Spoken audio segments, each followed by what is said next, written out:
This channel does not promote any violent, harmful, or illegal activities. All content provided by this channel is meant for educational purpose only. মুর্শিদাবাদের ঘটনা রাজনৈতিক উদ্দেশ্য প্রণোদিত বললেন কংগ্রেস নেতা অধীর রঞ্জন চৌধুরী।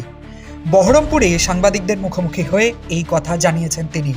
এদিন সাংবাদিকদের প্রশ্নের উত্তরে বিভিন্ন বিষয় নিয়ে কথা বলেন, তবে এর সিংহভাগ ছিল মুর্শিদাবাদের পরিস্থিতি নিয়ে। কেন্দ্রীয় বাহিনী নিয়ে প্রশ্ন করা হলে তিনি বলেন যে তাদের রাজ্য সরকার ডেকে পাঠিয়েছে, তা না হলে কোনোভাবেই বিএসএফ আসতে পারে না। বিএসএফকে ডাকতে গেছিল পশ্চিমবঙ্গের তৃণমূলের সরকার। আমি নিজে পশ্চিমবঙ্গের সরকারের আধিকারিকদের সঙ্গে সেখানে রাত্রে কথা বলেছিলাম যখন এই গণ্ডগোল হচ্ছিল। তারাই বললো আমরা ডাকছি, কল ফর করছি বিএসএফকে। তো পশ্চিমবঙ্গ সরকার ডেকেছে বিএসএফকে। বিএসএফ তো জেসে নিমন্ত্রণ নিতে আসেনি। হুঁকে যখন পড়ে তখন বিএসএফকে ডেকেছো। এবার যখন তোমরা বিপদে পড়ে তখন বিএসএফ এখানে দোষ চাপাচ্ছ, এটা তো ঠিক না। আমি বিএসএফের পক্ষে বিপক্ষ নয়। বিএসএফে সব জাতের লোক আছে, বিএসএফে হিন্দু আছে, মুসলমান আছে, সব আছে ভাই। এসব ফালতু কথা বললে হবে না। এটা কেন্দ্রীয় বাহিনী। কেন্দ্রীয় বাহিনী মানে সব বিজেপির বাহিনী নয় না। উদরপিণ্ডি বুদর ঘাড়ে চাপিয়ে নিজেদের অক্ষমতাকে, নিষ্কর্মণতাকে, নিজেদের অযোগ্যতাকে ঢাকার চেষ্টা যেন না করা হয়। বিএসএফকে ডেকেছে তোমরা, সরকার ডেকেছে, পশ্চিমবঙ্গ সরকার ডেকেছে। প্রশাসন যদি না ডাকে তাহলে বিএসএফের ক্ষমতা নাই বর্ডার ছেড়ে আপনার এলাকায় আসতে পারে। বাজে কথাগুলো। এছাড়াও তিনি প্রশ্ন তোলেন পুলিশের নিষ্ক্রিয়তা নিয়ে। কেন সেদিন পুলিশ চুপ করে রইল? পুলিশকে কি নির্দেশ দেওয়া হয়েছিল? পুলিশ কি মুর্শিদাবাদের ভূগোল জানে না? প্রশ্ন প্রাক্তন সাংসদের। যে শামসেরগঞ্জে গত নির্বাচনে কংগ্রেসের অপ্রত্যাশিত জয়, শামসেরগঞ্জের দাঙ্গার পিছনে একটা কারণ মিলিয়ে নেবেন আমার কথা ভবিষ্যতে। যারা দাঙ্গা লেগেছে তারা জানতো না এই দাঙ্গার ব্যাপ্তি এত হবে।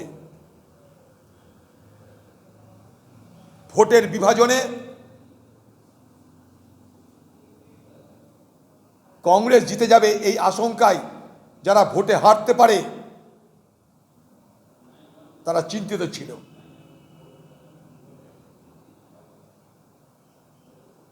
পুলিশের মধ্যে কোন ফিফথ কলাম কাজ করছে কিনা দেখতে হবে। কেন পুলিশ চুপ থাকলো?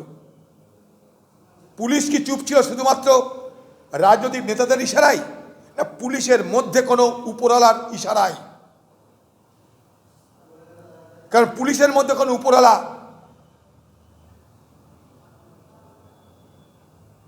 তাদের মধ্যে কি কোনো সাম্প্রদায়িক মানসিকতা কাজ করেছে? এ প্রশ্ন আসা দরকার।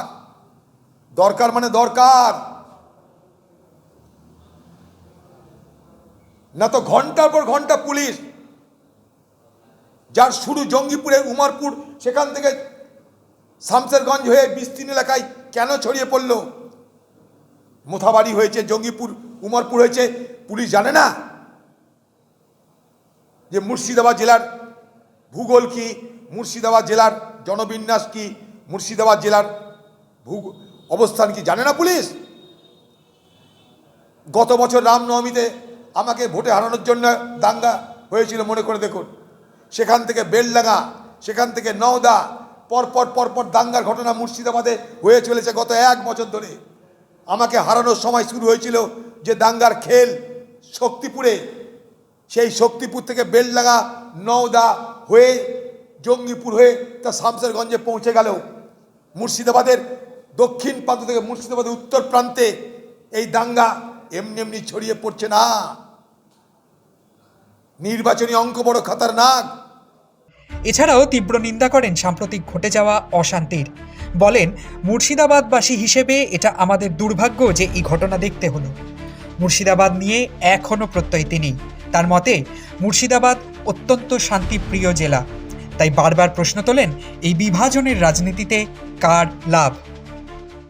এই ধরনের বিভাজনের রাজনীতিতে কার লাভ হয়? একদিকে বিজেপির লাভ হয়, একদিকে তৃণমূলের লাভ হয়। সহজ সরল অঙ্ক। বিপদ কাদের হয়? ধর্মনিরপেক্ষ উদারপন্থী দলগুলো। তারা কারা? কংগ্রেস।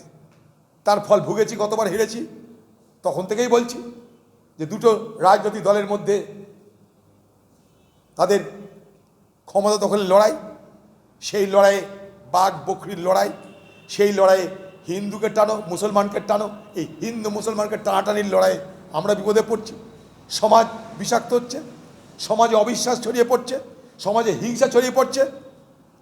আর লক্ষ লক্ষ এখানকার মানুষ তারা বাইরের রাজ্যে কাজ করতে যায়, আমি তাদের কথাটাও ভাবছি। আগামী দিনে মুর্শিদাবাদের লোক শুনলে বাইরের রাজ্যে কাজে হয়তো নেবে না তাদেরকে, এরকম হতে পারে। তাদের প্রতি একটা অবিশ্বাস তৈরি হতে পারে। কারণ আমি দেখেছি বাইরের রাজ্যে অনেক সমস্যা হচ্ছে আমাদের জেলার ছেলেদের। সারা দেশ জুড়ে আজকে মুর্শিদাবাদ মুর্শিদাবাদ মুর্শিদাবাদ, যেন মুর্শিদাবাদ আফগানিস্তান হয়ে গেছে। তা নয়, আখেরে তা নয়। প্রচারের ঢক্কানি নাচ চলছে। সেই জন্য বলছি, বাংলার মুখ্যমন্ত্রী আপনি আসুন, আপনি স্পট ভিজিট করুন। আপনি তো ঘুরতে ভালোবাসেন, পদ্মার ধারে বসে কবিতা টবিতা লিখবেন। আপনার প্রতিনিধিমণ্ডল হাতরাস যায়, মণিপুর যায়, কেন জঙ্গিপুর আসতে লজ্জা লাগছে না? আসতে পারছেন না? কোনটা? না গাড়ি ভাড়া নাই? এছাড়াও অভিযোগ করেন যে এই গণ্ডগোল রাজনৈতিকভাবে নজর ঘোরানোর চেষ্টা। 26,000 শিক্ষক এবং শিক্ষাকর্মীর চাকরি যাওয়া থেকে নজর সরাতেই এই অশান্তির চেষ্টা। মুর্শিদাবাদ থেকে মামিনুল ইসলামের রিপোর্ট, দ্য ওয়াল।